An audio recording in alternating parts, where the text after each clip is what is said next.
જય રામાપીર, મારી ચેનલ ભક્તિ શ્રદ્ધામાં આપનું હાર્દિક સ્વાગત છે। આજે છે મહાસુદ બીજ। બીજ એ રામદેવ પીરનો પવિત્ર દિવસ છે।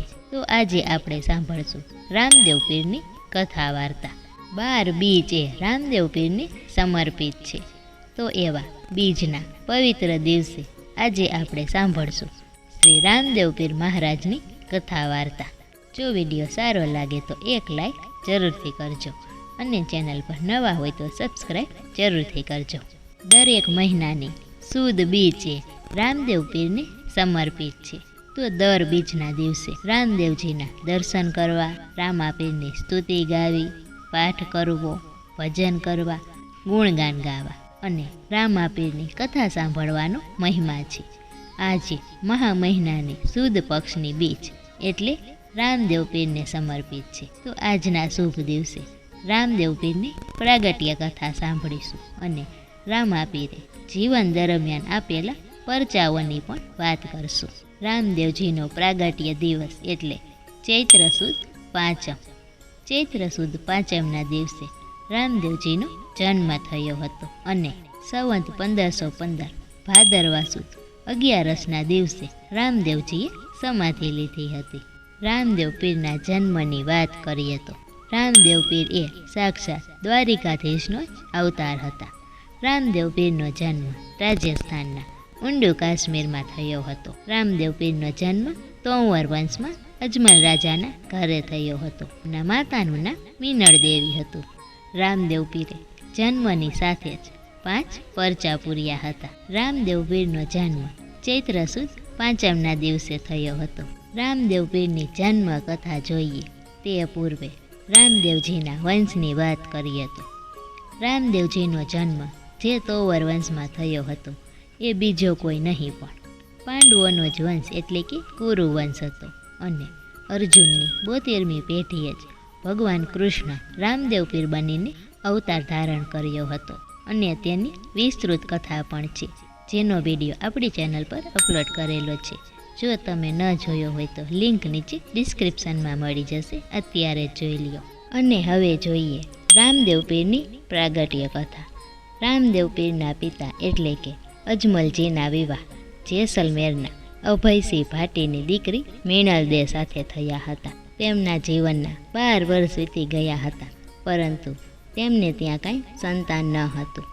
એટલા માટે અજમલજી કાશી વિશ્વનાથ જઈને પુત્ર પ્રાપ્તિ માટે તપ કરે છે, પરંતુ ત્યાર પછી તે દ્વારિકા જાય છે, ત્યાં પૂનમ ભરે છે અને સ્વયં દ્વારિકાધીશ તેમના ઘરે રામદેવ પીર બનીને અવતાર ધારણ કરે છે। તેનો વિસ્તૃત વિડીયો આપણી ચેનલ પર અપલોડ કરેલો છે, જો તમે ન જોયો હોય તો લિંક ડિસ્ક્રિપ્શનમાં મળી જશે। અને રામદેવ પીર નાનપણમાં જ પરચા આપ્યા હતા। જ્યારે તેમનો જન્મ થયો ત્યારે અજમલજીને કંકુ પગલાં પાડીને અને ઉકળતી દેગ ઉતારીને પરચો આપ્યો હતો। પેલો પરચો અજમલજીને આપ્યો હતો અને ત્યારબાદ જેમ જેમ રામદેવ પીર મોટા થતા ગયા તેમ તેમ તેમના પરચા વધતા ગયા। ત્યારબાદ તેમને દરજીને પણ પરચો આપ્યો હતો। જે ઘોડામાં દરજીએ ચીથરા ભર્યા હતા તે ઘોડો આકાશમાં ઉડાડીને દરજીને પરચો આપ્યો હતો।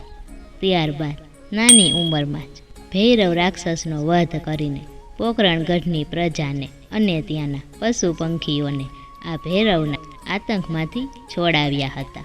અને ત્યારબાદ જ્યારે તેમના લગ્ન થયા ત્યારે તેમના પત્ની નેતલદેને પણ પરચો આપ્યો હતો। જ્યારે તેમના લગ્ન હતા ત્યારે તેમના બહેન સગુણા બહેનને જે રત્નો તેડવા માટે જાય છે તેને પણ એક જ રાત્રિમાં પિંગલગઢ પહોંચાડીને રત્નાને પણ પરચો આપ્યો હતો। આમ રામદેવજીએ જીવન દરમિયાન ઘણા પરચા આપ્યા હતા। તે પરચાની વાત કરીએ તો સગુણા બહેનના સાસરાવાળાને પણ રામદેવ પીરે પરચો આપ્યો હતો। ત્યારબાદ દિલ્હીના બાદશાહને પણ પરચો આપ્યો હતો। અને જ્યારે રામદેવજી વિવાહ કરીને આવે છે ત્યારે તેમનો ભાણેજ મરી જાય છે, પણ આ ભાણેજને જીવાડીને તેમને સગુણા બહેનને પરચો આપ્યો હતો। અને ત્યારબાદ સગુણા બહેને પણ નક્કી કર્યું હતું કે હવે હું આજીવન અહીં રહીને રામદેવ પીરના જ ભજન કરીશ। અને ત્યારબાદ રામદેવજીએ પીપાસરના રાજા જામાજીને પણ પરચા આપ્યા હતા. તેના વિડીયો પણ આપણી ચેનલ પર અપલોડ કરેલા છે. ત્યારબાદ 5 પીરને પણ પરચો આપ્યો હતો, જે મક્કા મદીનાથી રામદેવજીની પરીક્ષા લેવા માટે આવે છે, પરંતુ તે પણ રામદેવજીને પામી જાય છે અને અંતે રામદેવજીને હિન્દવા પીરનું બિરુદ આપીને પાછા જાય છે. ત્યારબાદ રામદેવજીએ તેના જ શહેરમાં રહેવાવાળા બોહિતા શેઠને પણ પરચો આપ્યો હતો. ત્યારબાદ રામદેવજીના પરચાની વાત કરીએ તો લાખા વણજારાને પણ પરચો આપ્યો હતો અને ત્યારબાદ રામદેવજીએ તેના જ ભાઈ વિરમદેવજી અને તેના પત્ની કુસુમદેને પણ તેમની ગાય જીવિત કરીને પરચો આપ્યો હતો. અને ત્યારબાદ જ રામદેવજી નક્કી કરી લે છે કે હવે આટલા પરચા આપ્યા પછી હવે મારે જીવતા સમાધિ લેવી છે. અને રામદેવજીએ આખા જીવન દરમિયાન ડાલીબાઈને પણ પોતાની સાથે રાખી હતી, તેને પૂરતું માન સન્માન આપ્યું હતું.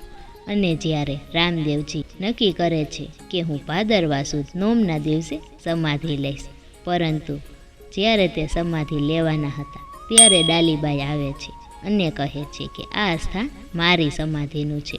તો રામદેવજી જ્યાં સમાધિ લેવાના હતા ત્યાં નોમના દિવસે ડાલીબાઈ સમાધિ લે છે અને રામદેવજી ત્યારબાદ 2 દિવસ પછી સંવત 1515 ભાદરવા સુદ 11 દિવસે પોતાની જીવન લીલા સમાવીને સમાધિ લે છે. અને આમ રામદેવજીએ પોતાના આખા જીવન દરમિયાન સનાતન ધર્મનો પ્રચાર કર્યો છે અને એ જ પંથે ચાલ્યા છે. અને રામદેવજી માત્ર જીવિત હતા ત્યારે પરચા આપ્યા એવું નથી, પરંતુ જ્યારે રામદેવજી સમાધિ લે છે અને ત્યાર પછી પણ તે પોતાના માસીયાઈ ભાઈ હરભુજીને મળે છે અને હરભુજીને પણ પરચા આપે છે. અને સમાધિ લીધા પછી રામદેવજી પોતાના પ્રિય ભક્ત હરજી ભાટીને પણ સાધુના વેશમાં મળે છે અને તેમને પણ પરચો આપે છે. અને જ્યારે હરજી ભાટી જોધપુરની જેલમાં પુરાય છે ત્યારે રામદેવજી તેને જેલમાંથી છોડાવીને પરચો આપે છે. ત્યારબાદ દલુ વાણિયો, જેને હેલો ગાયો છે, જીવિત કરીને રામદેવજીએ પરચો આપ્યો હતો. ત્યારબાદ ખેમચંદ નામના વાણિયાને પણ રામદેવજીએ પરચો આપ્યો હતો. અને છેલ્લે જેને રામદેવ રામાયણની રચના કરી છે એવા નારાયણ સ્વામીને પણ રામદેવજીએ આ રામદેવ રામાયણ હાથોહાથ સ્વીકારીને પરચો આપ્યો હતો. આમ રામદેવ પીરે સનાતન ધર્મને બચાવવા માટે અને તેનો પ્રચાર કરવા માટે જ જન્મ ધારણ કર્યો હતો. તેમાં રામદેવજીના ઘણા ઉપાસકો થયા. તેમાં રૂપાદેવ માલદેવ હોય કે પછી લાખો અને લોયણ હોય કે પછી સતી દાડલદે અને ખીમળિયો કોટવાલ હોય, જે બધા રામદેવજીએ બતાવેલા રસ્તા પર ચાલ્યા છે અને અલગ ધણીની જ્યોતને પ્રકાશિત કરી છે. રામદેવજીના આ ઉપાસકોના વિસ્તૃત વિડીયા પણ આપણી ચેનલ પર અપલોડ કરેલા છે. જો તમે ન જોયા હોય તો લિંક ડિસ્ક્રિપ્શનમાં મળી જશે. તેની સાથે રામાપીરના 4 જુગના પાઠ કોને કોને કર્યા અને ક્યારે ક્યારે કર્યા તેના વિડીયો પણ આપણી ચેનલ પર અપલોડ કરેલા છે. આમ આજે રાજસ્થાન નહીં પણ ગુજરાતના ગામડે ગામડે રામાપીરના મંદિરો બંધાણા છે અને આ હળાહળ કળિયુગમાં પણ રામદેવ પીર પરચા પૂરે છે. તે પરચાની વાત પણ આપણી ચેનલ પર કરેલી છે. અને રામદેવ પીરને 12 બીજના ધણી પણ કહેવામાં આવે છે, કેમ કે રામદેવજીએ એક જ સાથે એક જ દિવસે એક જ સમયે 12 બીજમાં 12 જગ્યાએ હાજરી આપી હતી. અને ત્યારથી જ દર મહિનાની સુદ પક્ષની બીજ રામદેવ પીરને સમર્પિત છે. આ દિવસે રામદેવ પીરનો પાઠ, સ્તુતિ અને દર્શન કરવા તેમજ કથા સાંભળવાનો મહિમા છે. તો મિત્રો, આજની કથા તમને કેવી લાગી તે જરૂરથી જણાવજો અને વિડીયો સારો લાગે તો એક લાઈક જરૂરથી કરજો. જય રામાપીર.